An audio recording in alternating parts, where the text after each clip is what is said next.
Hello and welcome back to the channel. So today's video is another homebrew tasting video, and I've just done a video for the Bramall Day Stout. This is the Bramall Night Stout.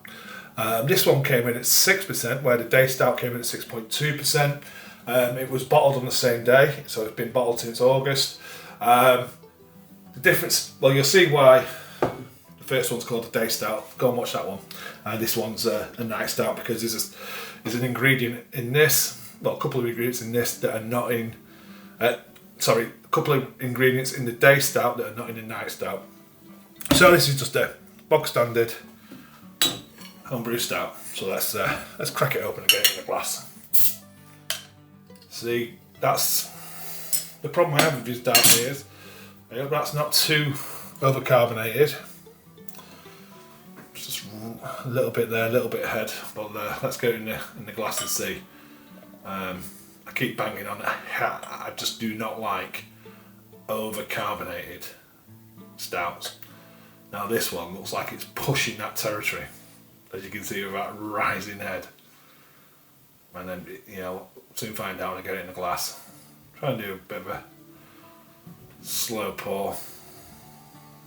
But I always have a slight problem with darker beers. I reduce the sugar in the priming for secondary fermentation just because this.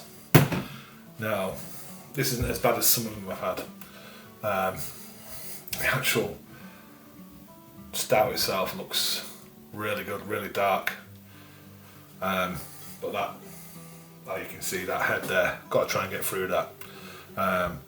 So I reduced the sugar in my secondary secondary fermentation. When it comes to bottle priming, and that looks okay there now. And that bottle is calmed right down.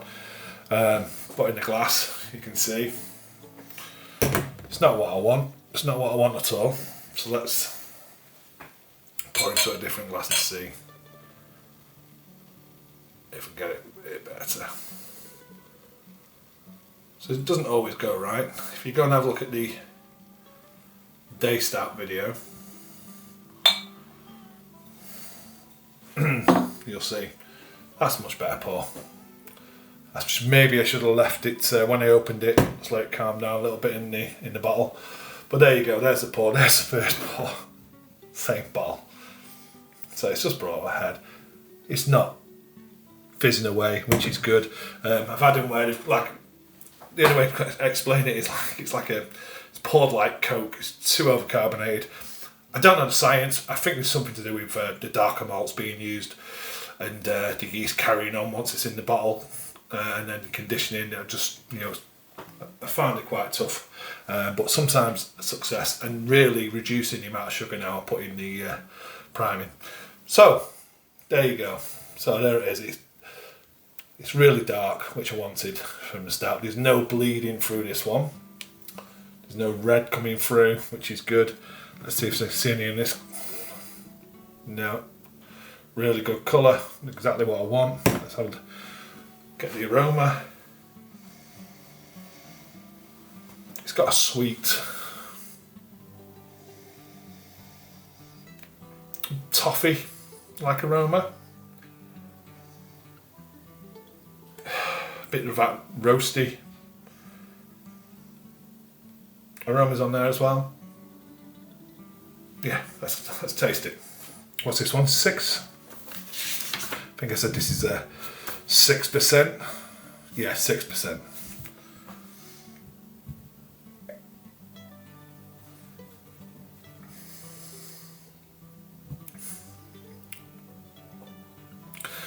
Definitely roasty. Got in dark flavours, and dark roasted malts. A little bit like licorice coming through. That carbonation to me is a bit too much still. There's too much carbonation going over my tongue. I'm not a big fan of. So even though, this one looks slightly better than that one. Let's have a try this one. It's just too much.